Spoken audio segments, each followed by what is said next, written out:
तो ये क्वेश्चन करते हैं। एक रॉड है, लेंथ एल है ना, क्रॉस सेक्शनल एरिया है, ये यंग्स मॉडुलस दे रखा है, फ्रिक्शनलेस फ्लोर पे रखा हुआ है और ये रॉड को एक्सेलरेट हम करा रहे हैं एक एक्सटर्नल फोर्स F लगा करके। ठीक है, तो पूछा है कि रॉड का इलोंगेशन क्या होगा।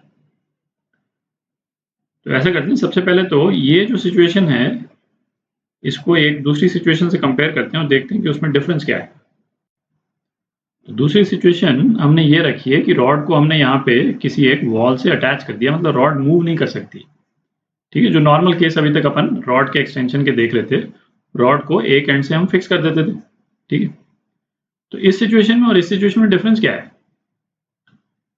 डिफरेंस ये है कि सपोज जैसे कोई भी एक सेक्शन में ले लूं, बहुत ही पतला सेक्शन ले लूं रॉड का, dx पोर्शन ले लिया और ये dx पोर्शन सपोज यहाँ से x डिस्टेंस दूर है और इसी तरह से यहाँ पे भी x डिस्टेंस दूर एक हमने एक सपोज एक dx पोर्शन ले लिया।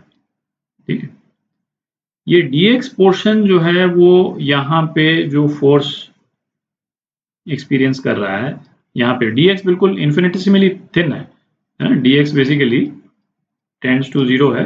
तो ये फोर्स हम चाहे तो आप अब यहाँ पे भी ले सकते हैं, बल्कि इनफैक्ट यहीं पे ले लेते हैं। ठीक है, x के यहाँ पे, क्योंकि इस फोर्स को अभी कैलकुलेट करेंगे अपन। तो यहाँ पे जो फोर्स है इस वाले केस में ये एक्सटर्नल फोर्स F के बराबर ही है। ठीक है, कोई भी dx का पोर्शन लेंगे थ्रू आउट द रॉड, ये फोर्स जो है वो सेम है ना। और क्यों सेम अभी देखते हैं थोड़ी देर में। और इस वाले केस में यदि ये वाला पोर्शन हम लेते हैं, इसको मैं f डैश बोल देता हूं, तो ये f डैश जो है वो f से कम है। तो f डैश जो है वो कम क्यों है? क्योंकि f डैश को आप देखें, बॉडी का कौन सा पोर्शन एक्सेलरेट कराना है? केवल यही वाला पोर्शन एक्सेलरेट कराना है। ठीक है, बॉडी का एक्सेलरेशन तो थ्रू आउट यूनिफॉर्म है। यदि बॉडी का मास कैपिटल M है और a एक्सेलरेशन है तो ये फोर्स के बराबर होगा। और f डैश के केस में यदि ये छोटा वाला बॉडी का जो पोर्शन है इसका मास यदि m है तो ma जो है वो f डैश के बराबर होगा। ठीक है, अच्छा यहाँ पे ये सिचुएशन नहीं है। ठीक है, और क्लैरिटी के लिए मैं ऐसा करता हूँ, इन दोनों सिचुएशंस को थोड़ा और डिफरेंट तरह से बनाते हैं, उससे और क्लियर हो जाएगा आपको, क्योंकि उस तरह के एग्जाम्पल्स आपने किए हुए हैं। बेसिकली इस बॉडी को यदि हम सपोज 3 पार्ट में तोड़ दें, ठीक है, स्केल पे नहीं बना रहा हूँ, जनरल। ठीक है, और ये स्ट्रिंग से अटैच्ड है और यहाँ पे हम एक्सटर्नल फोर्स लगा दिए। तो सपोज इस वाले पोर्शन की यदि हम बात कर रहे हैं, यहाँ पे क्या फोर्स होगा, तो वो इस वाली स्ट्रिंग में जो टेंशन होगा उसके बराबर फोर्स होगा। तो इस वाले स्ट्रिंग में हमको टेंशन कितना चाहिए? केवल इसी पोर्शन को एक्सेलरेट कराने के लिए जितना टेंशन चाहिए, जितना फोर्स चाहिए है ना, उतना ही टेंशन चाहिए होगा। ठीक है, तो यहाँ तो क्लियर हो गया। और इसी तरह से यदि इस वाले केस में भी यदि हम इस बॉडी को हम 3 पार्ट में यदि तोड़ देते हैं, ठीक है, और यहाँ एक्सटर्नल फोर्स लगा दिया, फोर्स F, इसको हमने ज्वाइन कर दिया। ठीक है, तो जैसे बीच वाला पोर्शन लेते हैं, ठीक है,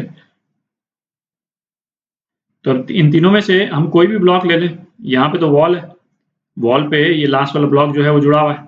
ठीक है, यदि बीच वाला ब्लॉक हम लेते हैं तो इस वाले स्ट्रिंग में जो टेंशन है ना, इसको सपोज मैं क्या बोल दूँ, T2 बोल देता हूँ, और इस वाली स्ट्रिंग में जो टेंशन है T1 है ना, इस वाले स्ट्रिंग में टेंशन और इस वाले स्ट्रिंग में टेंशन बराबर होगा, है ना। क्यों? क्योंकि ये ब्लॉक्स तो मूव कर ही नहीं रहे। ठीक है, तो नेट फोर्स इस वाले पोर्शन पे 0 होगा, तभी तो ये मूव नहीं करेगा। ठीक है, तो इसीलिए, और ये T1 T2 क्या है बेसिकली, ये कम्युनिकेशन है इस फोर्स का। तो ये फोर्स जो है इस केस में तो थ्रू आउट कम्युनिकेट हो जाता है, हर एक पोर्शन पे फोर्स एग्जैक्टली सेम है। यहाँ पे ऑब्वियसली ये फोर्स वेरी कर रहा है। ठीक है, अब करते हैं क्वेश्चन। तो सपोज अपन बॉडी का मास जो है वो m मान लेते हैं, ठीक है, और बॉडी की डेंसिटी जो है वो रो मान लेते हैं, ठीक है। तो ये फोर्स यहाँ पे हम लगा रहे हैं, तो एक्सेलरेशन कितना हो जाएगा इस बॉडी का, F/m, ठीक। और m को अपन लिख सकते हैं rho into area into l, है ना, लेंथ ऑफ द बॉडी, ठीक। अच्छा, F डैश अब अपने को निकालना है, F डैश है किसी भी एक पॉइंट पे जो कि पीछे वाले पॉइंट से डिस्टेंस x की दूरी पे है। तो F डैश कितना हो जाएगा, a इंटू m, जहाँ पे m जो है वो इस वाले पोर्शन का मास है, ठीक है। तो इसको हम क्या लिख सकते हैं, F upon rho A L into rho A x, ठीक है। तो F डैश कितना हो गया, x upon L into F. तो ये एक रिलेशन आ गया अपने पास में, पॉइंट किसी भी पॉइंट पे f किस तरह से वेरी कर रहा है, ठीक है। तो ये रिलेशन आ गया। अब चूंकि dx बहुत स्मॉल है, ठीक है, तो ये f डैश जो अपन ने निकाला है, हम ये मान सकते हैं कि f डैश जो है वो इस dx पे लग रहा है, ठीक है। क्योंकि f डैश अपन ने dx के पीछे वाले बाउंड्री पे कैलकुलेट किया है, और उससे फर्क इसलिए नहीं पड़ता है क्योंकि dx जो है इन्फिनिटेसिमली स्मॉल है। dx हम प्रिज्यूम कर रहे हैं कि टेंडिंग टू 0 है, ठीक है। तो अब इसको सेपरेटली मैं एक बना देता हूं कि थोड़ा बड़ा करके बना रहे हैं ताकि अपने को खुद को क्लैरिटी रहे कि हम कर क्या रहे हैं। इस dx पे फोर्स लग रहा है F डैश, ठीक है, और इस dx का इलोंगेशन सपोज होता है डेल्टा L, ठीक है। तो dx का स्ट्रेन कितना हो गया, dx का स्ट्रेन जो हो गया डेल्टा L बाय dx, ठीक है। इतना स्ट्रेन है इस पे। तो इस मटेरियल का यंग्स मॉडुलस यदि y है, ठीक, तो y को अपन क्या लिख सकते हैं, F डैश अपॉन a। अभी इस dx वाले पोर्शन की बात कर रहे हैं अपन, dx वाले पोर्शन का stress F dash upon a upon dx वाले पोर्शन का strain delta L by dx, ठीक है। तो डेल्टा L क्या हो गया,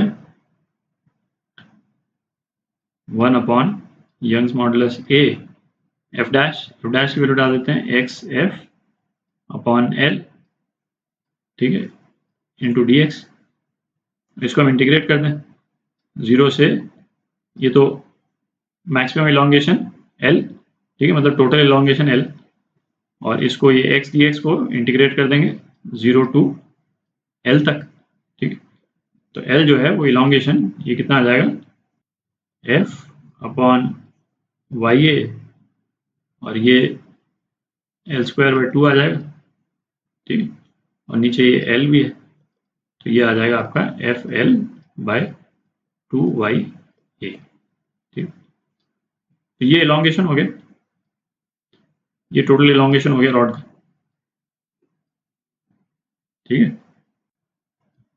अच्छा, इसमें एक चीज देखें, जैसे इस पे ना क्वेश्चन जो है वो इस तरह से भी बन सकता है कि हम रॉड को वर्टिकली किसी सीलिंग के साथ में अटैच कर दें, और फिर यदि पूछें कि ये रॉड अपने वेट के कारण कुल इलोंगेशन क्या होगा इसमें, ठीक है। तो एग्जैक्टली सेम लॉजिक है, वेट जो है वो यहाँ पे सपोज W एक्ट कर रहा है, तो इस रॉड के जो अलग अलग जो पोर्शंस हैं वो सेम वेट जो है वो एक्सपीरियंस नहीं कर रहे हैं, ठीक है। जैसे ये वाला पोर्शन जो मैंने अलग किया, इसको यदि मैं dx बोल दूं, किसी एक डिस्टेंस x से है सीलिंग से, तो ये वाला पोर्शन जो है वो